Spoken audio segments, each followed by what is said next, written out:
FIH Hockey Men's Junior World Cup Tamil Nadu 2025 லட்சனை தற்போது மாண்புமிகு தமிழ்நாடு துணை முதலமைச்சர் அவர்களால் வெளியிட்டு சிறப்பிக்கப்பட்டிருக்கிறது.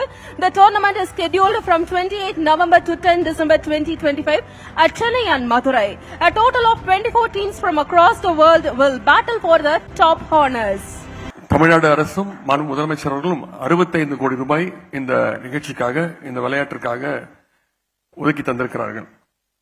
In the past 4 years, Tamil Nadu has already demonstrated its capability in hosting major international events like the 44th FIDE Chess Olympiad in 2022, Squash World Cup in 2023, the Asian Hockey Champions Trophy in 2023, World Surfing League, Chennai Cyclothon, Kalo India Youth Games in 2023, South Asian Junior Athletics Champion in 2024, the Formula 4 Street Night Race in 2024, the Chennai Open WTA 250 tournament. At this juncture, we extend our heartfelt gratitude to our Honorable Chief Minister for his support in promoting the sports in Tamil Nadu. We request you to support of the press and media to help us take this tournament to every corner of the state and the country. Let's work together to make Tamil Nadu the sports capital of India. Thank you. நன்றி, வணக்கம். 2 ground கொடுத்துருக்கீங்க, உண்மையிலேயே பாராட்டுக்கள். ஏன்னா மெட்ராஸ்ல ஒன்று, மதுரையில் ஒன்று. இப்ப மறுபடியும் இந்த கோயம்புத்தூர் முக்கியமான இடங்கள் ஸ்போர்ட்ஸுக்குன்ட்டு நீங்க நிறைய டெவலப் பண்ணிட்டு இருக்கீங்க. ஸ்போர்ட்ஸ்ல இன்டர்நேஷனல் ஸ்டாண்டர்ட்ல ஏதாவது நம்ம இந்த மாதிரி ஹாக்கி கிரவுண்ட் கொண்டு வர போறோமா?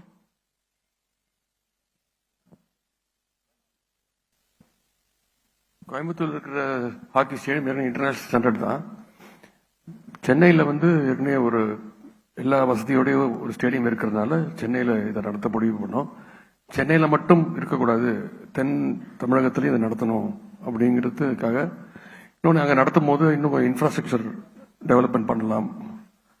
அதனால தான் இதை மதுரையிலேயே நடத்துறதுக்கும் முடிவு எடுத்திருக்கிறோம். இன்னொன்று தென் தமிழகத்துல நிறைய ஹாக்கி பிளேயர்ஸ் வராங்க, ஸோ அவங்களையும் ஊக்கப்படுத்தணும், உற்சாகப்படுத்தணுங்கிறதுக்காக தான் சவுத்துலையும் நடத்துகிறோம். ஏன்னா கோயம்புத்தூர்ல ஒரு மெயினான அங்க ஏர்போர்ட் மற்ற ஏன்னா மதுரையில இருந்து கூட அந்த கோயம்புத்தூர் போது உங்களுக்கு நிறைய அந்த அந்த சரௌண்டிங்ல இருக்கவங்களுக்கும் கொஞ்சம் சப்போர்ட்டா இருக்கு. அதனால ஒரு 3 இடத்துலயும் கூட நடத்திருக்கலாமே. 10 இடத்துல கூட நடத்தலாம். இல்ல அதான் கேட்டேன், ஏன்னா ஒரு 2 இடத்துக்கு எக்ஸ்டெண்ட் பண்ணலாம்னு கேட்கிறேன். எங்களுடைய வசதி, நிர்வாக வசதி சென்னையில மட்டும் நடத்தக்கூடாதுங்கிறதுக்காக சவுத்துல நடத்தணுங்கிறதுக்காக மதுரையில் நடத்துறோம். ஹாக்கி சம்பந்தமான ஒரு விஷயம் இங்க பேசிட்டு இருக்கிறது. ஹாக்கியோட 100வது ஆண்டு விழா சொல்லிட்டு இருக்கோம். தமிழ்நாட்டை சேர்ந்த பிரான்சிஸ் ரங்கநாத்ன்ற ஒரு ஹாக்கி பிளேயரோட பேரை ஹாக்கி அரங்கத்துக்கு வைக்கணும் எழும்பூர்ல அப்படின்னு சொல்லி ரொம்ப நாளா கேட்டுட்டே இருக்காங்க. அது குறித்து தமிழ்நாடு அரசு ஏதாவது பரிசீலனையில் வச்சிருக்கா? எங்களுக்கு இது வரைக்கும் அந்த மாதிரி எதுவும் வரல, ரிக்வெஸ்ட் வரல. வந்திருக்கா? இது வரைக்கும் அரசுக்கு எங்க டிபார்ட்மெண்ட்டுக்கு அந்த மாதிரி எந்த ரிக்வெஸ்டும் வரல. ரிக்வெஸ்ட் வந்துச்சுன்னா நிச்சயமா அதை பரிசீலிப்போம். நன்றி. செய்திகளை உடனுக்குடனும் துல்லியமாகவும் தெரிந்து கொள்ள சப்ஸ்கிரைப் பண்ணுங்க.